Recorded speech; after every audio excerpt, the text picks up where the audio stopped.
day in the sun. Okay, and talking about test playing nations, what was it like facing India in the 2018 Asia Cup in Dubai? Yeah, it was good fun. It was, the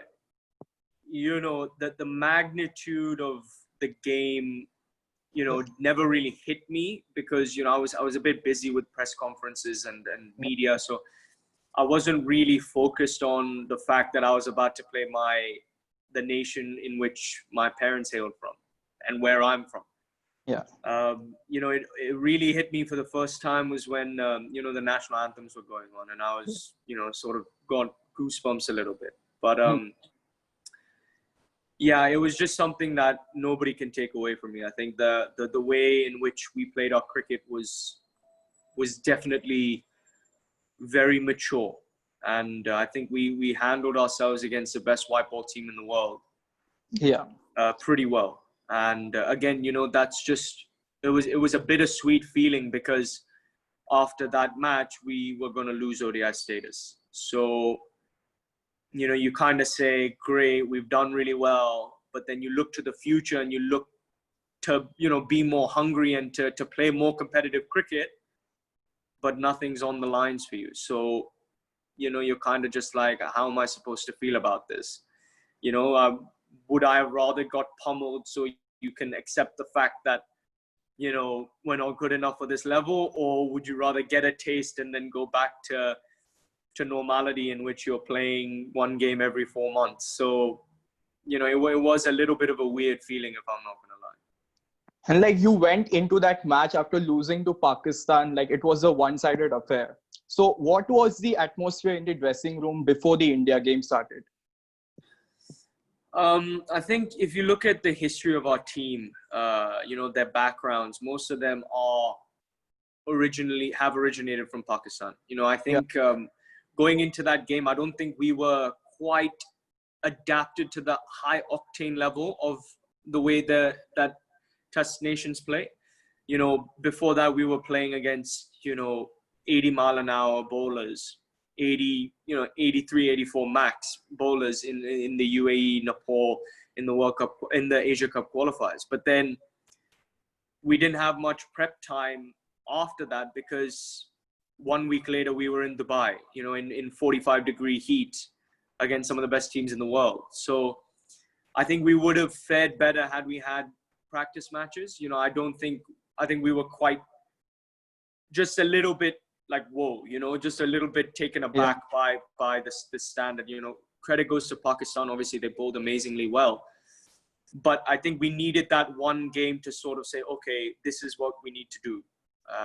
And then, obviously the next game, we had our game plans instead. And we played fearless cricket. Whereas in the first game, I'd probably say we played fearful cricket. Like, what was the intention behind sending Nizakat Khan to open with you? Like, because earlier in the tournament, we saw him batting down the order. So what was the thought process behind it? So, I'm a bit like, with the Hong Kong side, it's a bit of like an Alistair Cook situation with me. I've had about 9 or 10 openers in over my career with Hong Kong. So we're always one down early on. Yeah. And, obviously the likes of Barber coming in at 3, who scored a large chunk of our runs over the years, along with me and a little bit of Nizakat, is something that it's heavily reliant on our top order. And, Nizakat was batting at 4 for us, but he was going through a bit of a dry spell. About a year prior to that World Cup Asia Cup qualifiers. He didn't have a good World Cup qualifiers in Zimbabwe. He didn't have a great 50-over competition in the World Cricket League. He was sort of hit and miss, and he's a very important batsman to us. And he's always open for us in T20 cricket. So in the final of the World Cup, Asia Cup qualifiers, we played against the UAE, and it was a rain-affected game, 23 overs. Yeah. And, we had sent Nizakat to open the batting with me, and he got us off to an absolute flying start. He got, I think, 40 off about 25 balls at the end of it. And, he essentially made it a lot easier for our middle order. And, obviously after that game, after that win, I sat down with the coaches and the support staff in the meetings, and we sort of opened the idea to Nizakat playing a similar role in the Asia Cup and going forward, because we're not getting the best out of him at number 4, because he's not performing at number 4. So we need to find out a way in which we can get him to play fearless cricket, because, I've known Nizakat for a long time, and he's a very confidence player. He needs the confidence in him, and going in at 4, I think sort of frazzled his mind a little bit in terms of how to structure, how to develop, how to build an innings. I think he's better if he just closes his eyes and just plays his natural game. So ideally, we wanted him to open in the Asia Cup qualifiers and going forward and just play fearless cricket.